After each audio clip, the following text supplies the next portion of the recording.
with music, loud noise from backyards, disturbing other people that want to sit out on their porch now that the weather's beautiful. And the other thing is open burning, fire pits, and it's a lot of smoke. I'm hearing mainly smoke. It's not the danger they're worried about. It's the smoke that they close their windows in their house. They can't sit on their porch. And I tell them what Chief Coffey tells us and what Chief Delaney calls. Please call 911. Please call 911. Well, you get that. Well, they didn't show up quick enough. Never saw them. And then you get the complaint again. And Tony, which Hazel Street. It's a good friend of mine, good friend of yours. And I feel helpless for the man when he can't enjoy his backyard. My questions to the mayor, if it's possible, and I know this may take some thought, but during the daytime hours, if we could maybe, the police are busy and the fire department's busy. I understand that, and there are issues that they have. I know they prioritize, and that's important. But maybe is it something possibly we could use code enforcement or even parking enforcement to at least go? And I have, thanks to Kathy Payne, I have both ordinances here. Maybe hand out the ordinance and explain the situation. Maybe not cite the property. Maybe make it a warning, at least during the daytime hours. Mayor, is that something that sounds like would be, this is a quality of life issue where if you're stuck in your house as it is, if you can't enjoy your backyard, well, that's what we're here for. That's what the city's here for. Is this something we could do, Mayor? Yes, Mike, absolutely. We can do that. As a matter of fact, I instructed Tyler to set up meetings with the council members individually with me next week on Wednesday and Thursday. I don't know if she reached out to any of you. I got the email. Okay. I got the email. So what I want to do is sit down with you individually, discuss your areas, and we have put a plan together. So I want to make sure that you're aware of the plan before we introduce it into the neighborhoods. So, Mike, it's also something I'm getting text messages and phone calls. I got one 9 o'clock last night. So I understand what you're saying.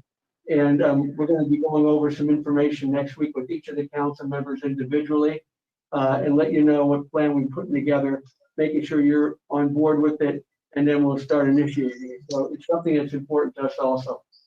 Good. And, obviously the fireworks start now, and I'm getting complaints over that. And I understand it. I understand it. But thank you, Mayor. You're welcome, Michael. Thank you, Mr. Barrett. You're welcome, sir. Mr. Marconi.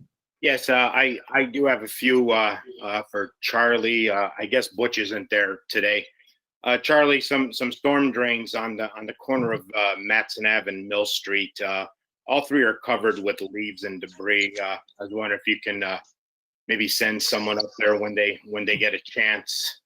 It seems like it's from it's all that hard stuff from a couple months ago, and also the street there. It's pretty loaded with leaves. I don't know if we can get a street cleaner up there, but I can tell you if we go ahead and clean this in a day or in like let's just say tomorrow, next couple rains, it's just going to be clogged up again, buddy. So if you can work on that, I'd appreciate it, sir.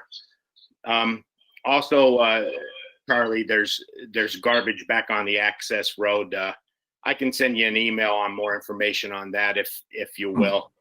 I just want to let everyone know too, we did a cleanup up here in North End. I think all of you are pretty much aware of it, with Greg Griffin, North Main Street and Johnson Street. It was pretty nasty. There was 30, maybe 35 volunteers that we had, and it went very, very well. And I just want to give a shout out to Greg Griffin and everyone who came up to help.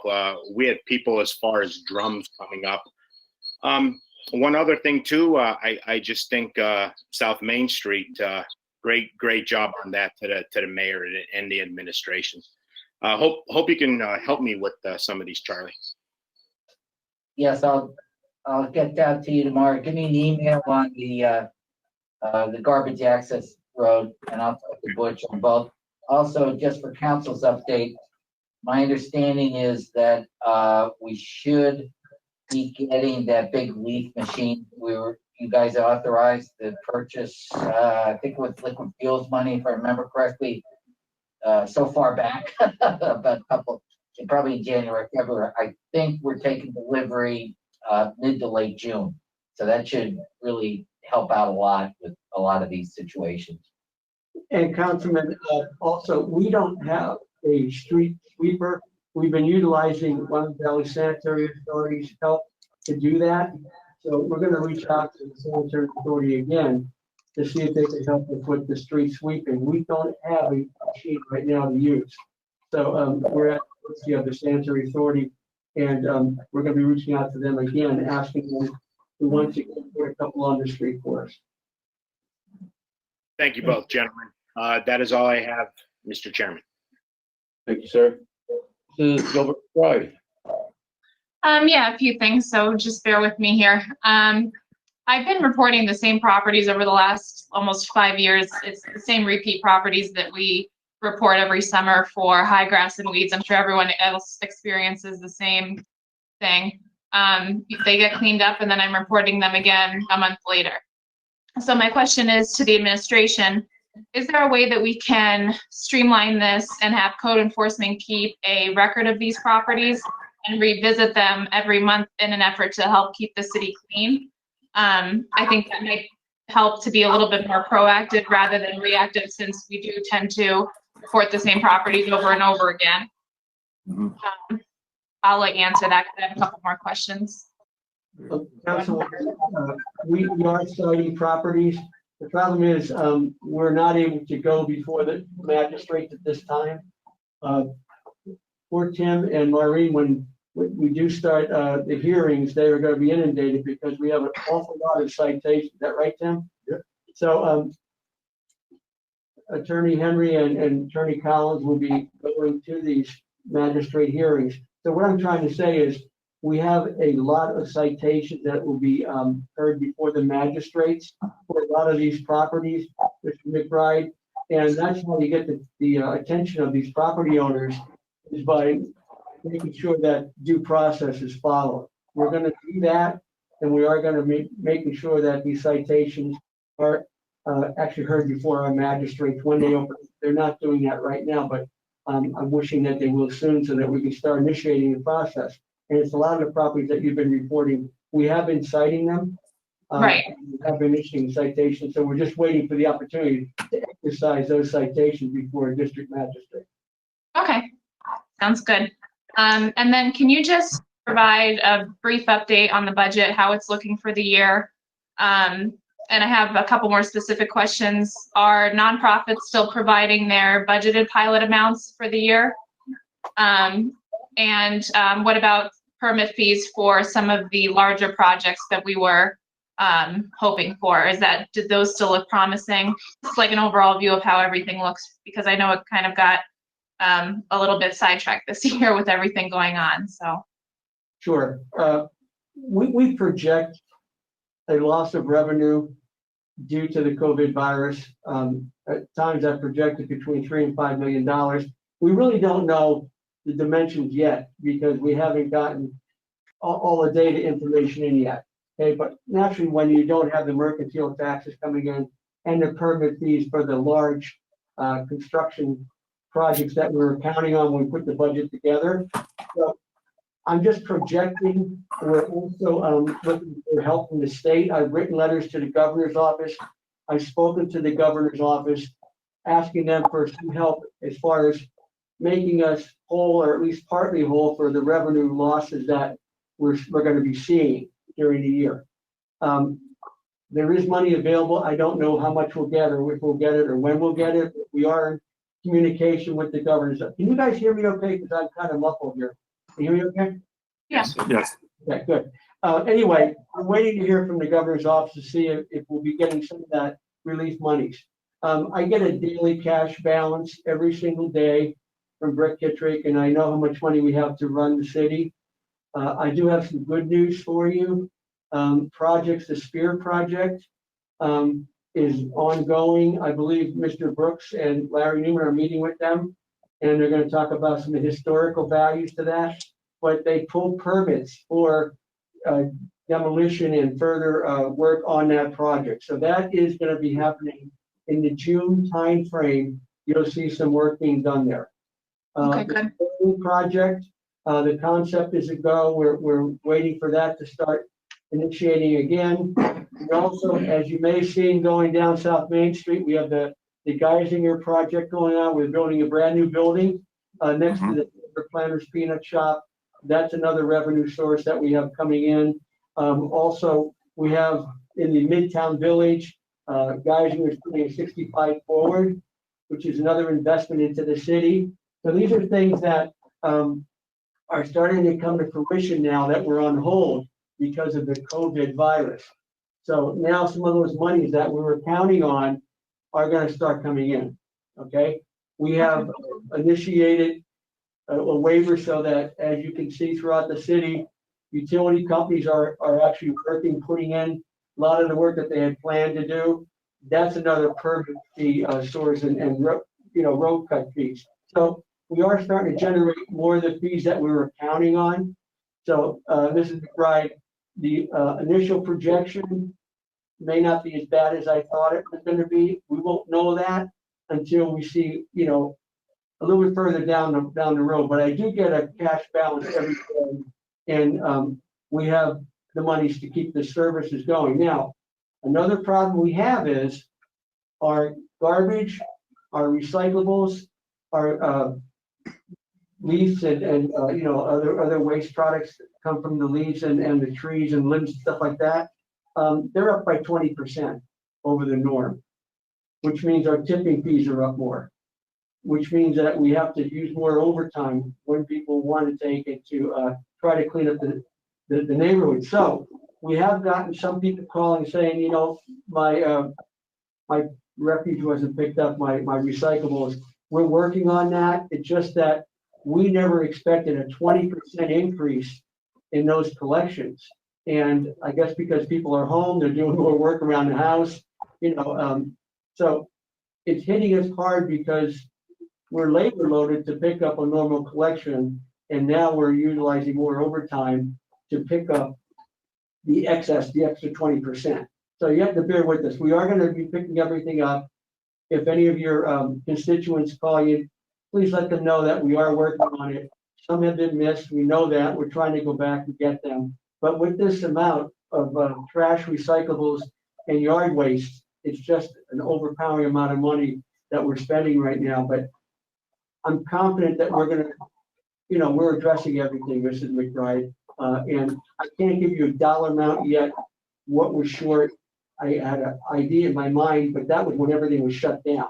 In other words, we weren't doing some of the projects that we talked about. They're starting back up now, including the utility works. So it may not be as bad as we initially thought, but I can't give you a concrete number, Mrs. McBride.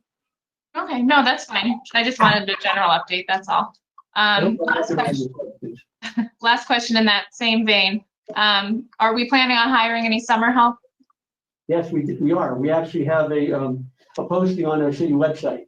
Okay, great. So if you know anyone, please forward their information to the city. We're happy to, as we always do. We can definitely use the help. Okay, all right, that's all I have. Thank you very much. Thank you. Mr. Brooks. Yes, I'm sure all of us, I want to bring back fireworks again on Monday night. I don't understand why people do fireworks on Memorial Day. It's a day to honor our veterans who served our country, somber holiday.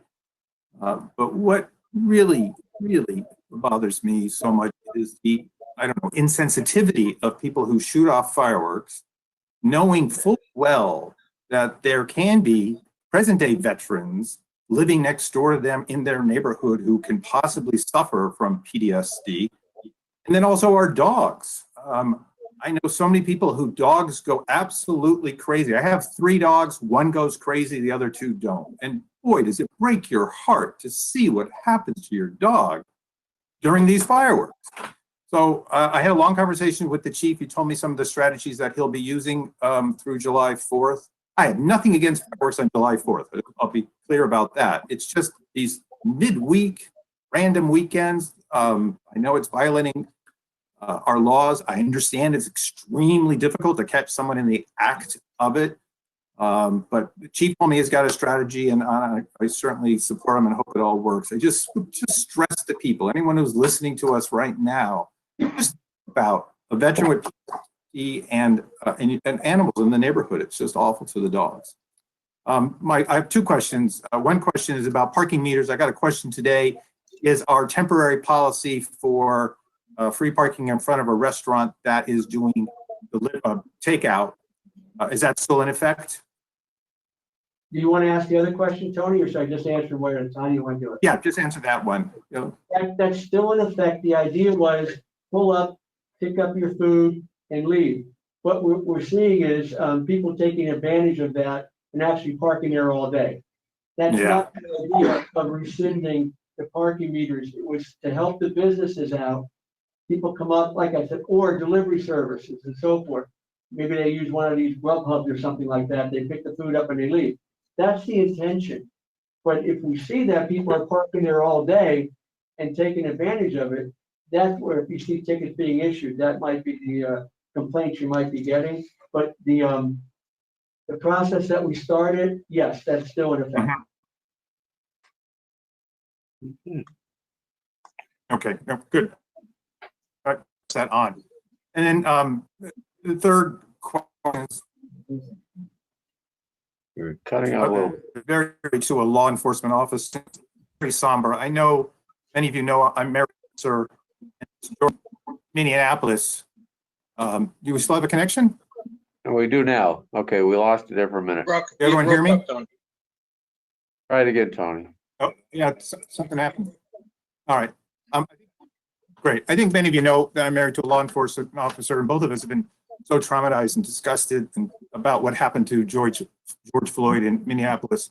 How can we reassure our residents that this won't happen in Wilkesbarre, and what are our protocols that our police department follow? How can we reinforce the residents that we won't do what happened with that young man that died? Is that what you're asking? Yeah, how do we reassure, correct, how do we reassure our residents that won't happen in Wilkesbarre, and what are our police protocols that they follow? Well, first of all, I have 150% confidence in Chief Coffey. Under his leadership, okay, this department is well run, it's well structured, and they conform to everything that they should as far as dealing with the public. So I would say, to answer your question, I rely on Chief Coffey. I trust him, and I know that he will make sure that the officers treat the residents properly, and that I don't know how else to answer that other than I have all the confidence in the world in Chief Coffey. You folks all know him, and he's a cop's cop. He knows what has to be done, but he's a very good delegator, a very good administrator. So I rest assured that he's going to be making sure that everything is done properly. Good. Thank you, Mr. Mayor. No more questions, Mr. Chairman. Thank you, sir. And, you know, we talked about fireworks, and you brought up fireworks and animals and the stress on maybe neighbors. And I know that we've had these discussions with Chief Delaney before about this, but we also have to remember the fire danger with these Class A fireworks that they made legal, that somebody can go out and buy these things now legally and possess them. We changed the ordinance so that you physically can't use them virtually on any private property anywhere because of distance requirements, and of course not on public property unless you're licensed and to put on an exhibit. So we've tightened down quite a bit on that, but the dangers of these devices landing on roofs as well in residential areas. I know there are fires last 4th of July, and I don't know why people are out celebrating May 27th and 28th, and I don't understand all that, especially in the view of the current situation. So I agree with you on that. I just know that we just should get the message out before the 4th of July about the dangers of these devices. And I'm sure that Chief Delaney is probably going to be coming out with some guidance on that as well, and the consequences of using these Class A fireworks in the city of Wilkesbarre against our ordinances. Well, actually, Chairman, the meeting that we're going to have next week with the council members, That's a part of it. That's on the We agenda. want to address it, and that's part of the meeting that you'll be sitting down and hearing what our plan is to try and combat that. I mean, I know there's firework businesses that are out selling fire. I didn't know they were essential businesses, but they, you know, they are selling them. I have not seen any in the city of Wilkesbarre, but they may be out there. But the thing is, the meetings that we're going to be holding with the council next week, we're going to hold that with each one, but we're going to talk about a variety of different issues that is impacting our city right now. Okay. We appreciate that. We're going to go over the plan with each of you, listen to your input and any suggestions that you may have. I want to do this as a team. Once again, you know, we work together and we'll be doing this. Okay. And you just reminded me, Mr. Brooks, when you brought up about military service and everything. And I just want to commend you on the work that you're doing on the historical documentaries that you're providing. Very interesting, informative, and now I know why all your dogs have these strange names. So it wasn't quite clear. but very interesting, very informative, and very professional. So if anybody hasn't seen them yet, certainly worthwhile take a look at them and maybe help Mr. Brooks in his endeavors with that as well. So congratulations on that, going very well. We're very proud of all the work that you do there. Thank you. Anything else from council members? We're gonna take a little break here. Oh, Jim, I'm sorry. Mr. Chairman, before we go into the regular session, I just would like to say, because the agenda is not diversified and it's very simple, very simplified. 5 items from council, resolutions, all of the same nature, and 1 item, a resolution from the mayor. I'd just like to ask if council has no objections, all resolutions plus approval of meeting minutes will be combined into consent agenda and voted on as such by unanimous consent. It will be forwarded to the regular session, again, if there are no objections from council. No objections on that? No. Yeah, Okay, so- all on consent agenda. So everything will be on a consent agenda when we get into the regular session of council. All right. That's Okay, fine. 2 or 3 Thank minutes you. and we'll go into our regular meeting.